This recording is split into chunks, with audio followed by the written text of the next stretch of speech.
Fala aí pessoal, tudo bem com vocês? Sejam bem-vindos ao canal Aula do Tarek. Eu me chamo Tarek Abrahim, sou professor de História e no vídeo de hoje a gente vai falar sobre uma partida que aconteceu em uma Copa do Mundo, em especial a Copa de 1986.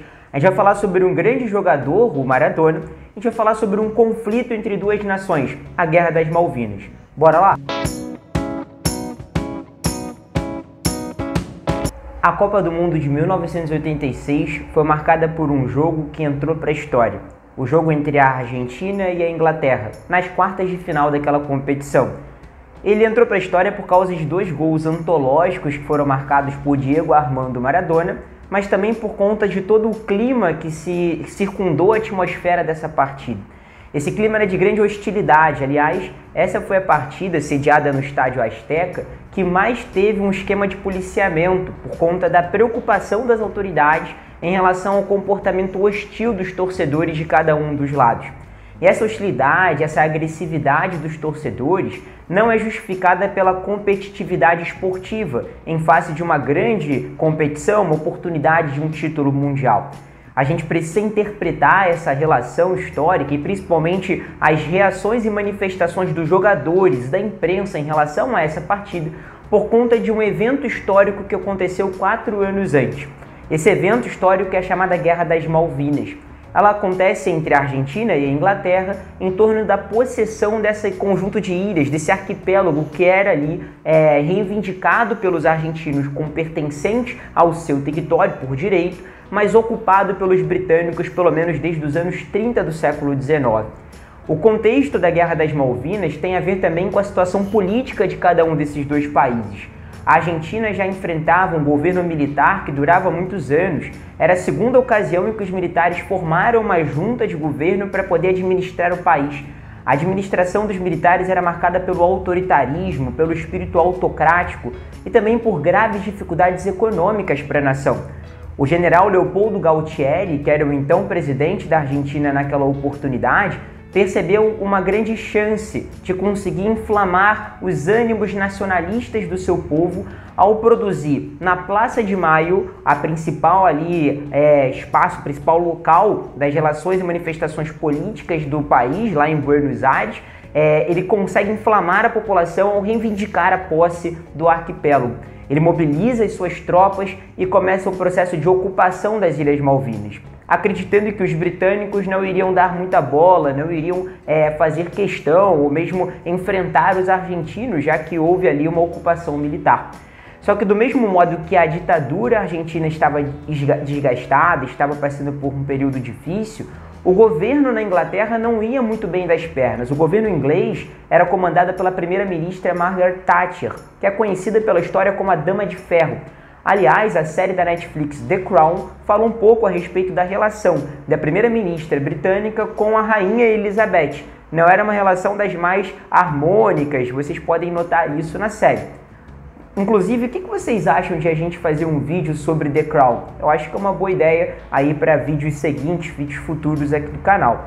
Mas retomando a ideia da Guerra das Malvinas, Thatcher representava um conservadorismo na administração do Reino Unido, muito marcado pelo espírito de austeridade. Ela defendia a diminuição do Estado, um movimento que ficou conhecido ali nos anos 80 como o processo da agenda neoliberal, que era capitaneado pela Thatcher, a primeira-ministra britânica, e pelo presidente dos Estados Unidos, Ronald Reagan. Em meio a esse processo de redução do Estado, muitas manifestações contra o governo da Thatcher começaram a se disseminar pela Inglaterra, principalmente pelas ruas londrinas. Isso fez com que Thatcher também precisasse de algum tipo de movimento para recuperar a sua popularidade.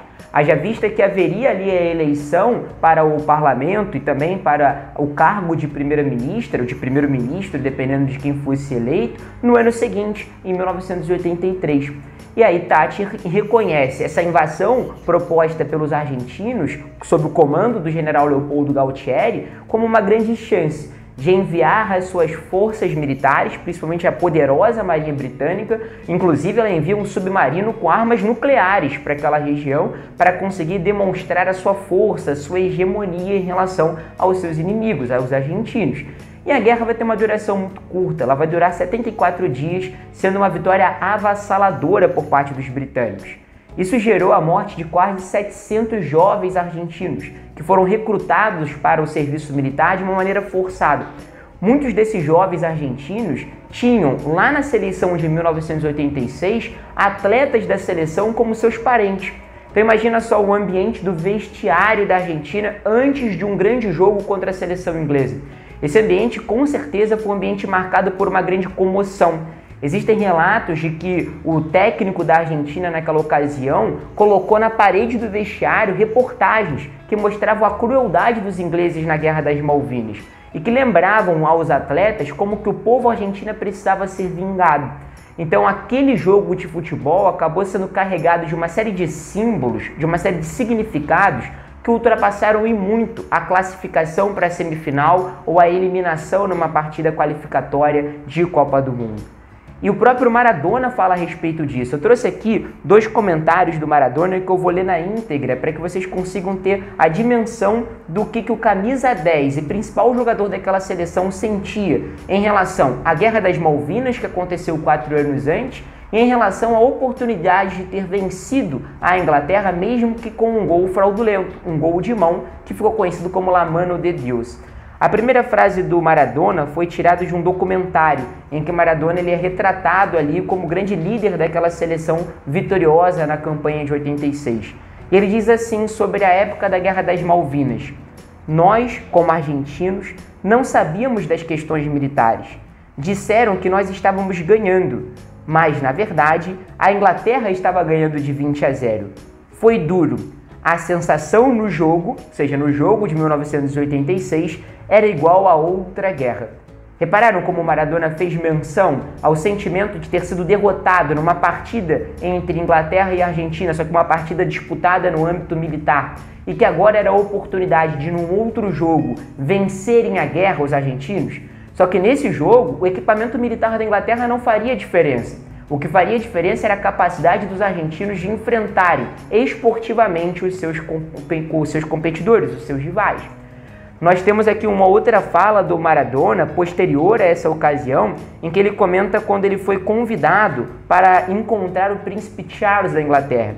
Ele diz o seguinte: um dia quiseram me apresentar a Carlos, o da Inglaterra. Ele menciona Charles como Carlos, mostrando seu desprezo em relação ao título de nobreza e até mesmo à língua inglesa que é usada para denominar esse príncipe. E ele continua comentando: jamais lhe daria a mão com tanto sangue que há nela. Ou seja, Maradona ele encarna esse personagem engajado dentro das questões de ordem política e cultural do seu país. Ele leva para o campo esse sentimento de vingança, esse sentimento de revanche. E é nesse jogo das quartas de final de 1986 que Maradona faz 2 dos seus gols mais lembrados na história. Recentemente, Maradona veio a óbito aos 60 anos, se não me engano no mês de novembro de 2020, e quando do seu falecimento, os gols que eram apresentados dele sempre eram, dentro de um grande leque de ocasiões em que ele fez golaços, sempre eram esses 2 gols do jogo contra a Inglaterra. O gol de mão, que ele diz que foi uma sensação tão boa como a de bater a carteira de um inglês, evidentemente mostrando que ele não se preocupava com nenhum tipo de limite ético. Bater a carteira de alguém não é algo positivo em circunstância alguma, não é verdade? Mas se tratando de ser o inglês, esse limite ético é ultrapassado porque os ingleses são assassinos. Os ingleses usaram de violência excessiva para derrotar a Argentina na Guerra das Malvinas. Os ingleses executaram os jovens argentinos em virtude dos seus interesses políticos e estratégicos em relação àquele arquipélago. Então Maradona, ele comenta isso, ele comenta esse tipo de angústia, ele representa essa angústia dos argentinos em relação aos britânicos. Agora, é interessante pensar também que a Guerra das Malvinas gera impactos nos conflitos entre a Argentina e a Inglaterra pelo lado dos britânicos. Como comentei, os torcedores ingleses mostravam hostilidade em relação aos argentinos. E a Argentina e a Inglaterra não se cruzaram apenas na Copa de 86. Depois dessa vitória argentina nas quartas de final, inclusive antes de eu falar sobre isso, voltou a comentar o segundo gol, né, que vai aparecer aqui na tela. O segundo gol que é aquele gol que o Maradona vem driblando o time da Argentina inteira. Isso mesmo, era o mesmo jogo do gol de mão. São os 2 gols da Argentina na vitória de 2-1 contra os ingleses. Mas, posteriormente, na Copa do Mundo de 98, a Argentina e a Inglaterra se cruzam mais uma vez, dessa vez numa partida de oitavas de final. E os ingleses são eliminados pelos argentinos. são eliminados pelos argentinos nos pênaltis, sendo que uma das grandes esperanças da Inglaterra, um jovem atleta de um dos clubes mais tradicionais britânicos, um cara conhecido como David Beckham, o seu nome, ele é expulso na partida por ter agredido o meio-campista argentino. Essa expulsão, inclusive, ela é muito controversa. Muitos especialistas dizem que a arbitragem foi severa demais com a disputa entre o Simeone e o Beckham. Só que o Beckham, uma vez expulso, acaba prejudicando o seu time e a imprensa inglesa vai sobrecarregar o Beckham com essa responsabilidade, apontando que era dele a culpa pela Argentina ter mais uma vez vencido os ingleses. E sempre às vésperas dessas partidas, as manchetes dos noticiários, tanto de um país quanto de outro, faziam menção à Guerra das Malvinas de 82, como se aquela partida de 98 ou aquela de 86 fosse uma espécie de vingança, de revanche. E 4 anos se passam e a Argentina e a Inglaterra mais uma vez se enfrentam numa Copa do Mundo, agora a Copa do Mundo de 2002. E nessa Copa do Mundo eles se enfrentam numa partida da fase de grupos. A Argentina está passando por vários problemas naquele campeonato, inclusive ela sequer consegue se classificar para a parte de mata-mata, para a parte eliminatória da competição. E os ingleses enfrentam os argentinos e durante a partida acontece um pênalti. E Beckham está em campo. E ele finalmente consegue bater o pênalti que ele não pôde bater em 98 contra a Argentina. Ele bate forte no meio do gol e ele sai comemorando, como vocês estão vendo aqui na imagem, ele sai comemorando como se ele tivesse feito o gol da sua vida, por conta da pressão e da sobrecarga que ele reconheceu por causa da expulsão no jogo 4 anos antes. Então a rivalidade histórica entre essas duas seleções ela ganhou um novo significado por conta desse conflito militar em 1982 envolvendo ingleses e argentinos. Reparam como a história do futebol ela tem uma grande influência na nossa história cotidiana, bem como também faz parte e reflete dentro das disputas esportivas as tensões geopolíticas, culturais e até mesmo nacionalistas de cada um dos países? Notaram como que a genialidade de Maradona ultrapassou as 4 linhas do campo e se tornou também típica de um comentarista que trouxe frases bastante importantes e simbólicas, retratando a relação dos argentinos com os britânicos? Então é isso que eu queria mostrar no vídeo de hoje. Espero que vocês tenham curtido. Se curtiram esse vídeo, por favor, comentem aqui qualquer tipo de sugestão de outros vídeos que falem sobre partidas históricas e também a relação dessas rivalidades para com outros processos que não necessariamente esportivos. Também podem deixar à vontade aqui as suas contribuições. Não esqueçam de curtir o vídeo, de se inscreverem no canal. Muito obrigado e até a próxima aula. Tchau, tchau, pessoal!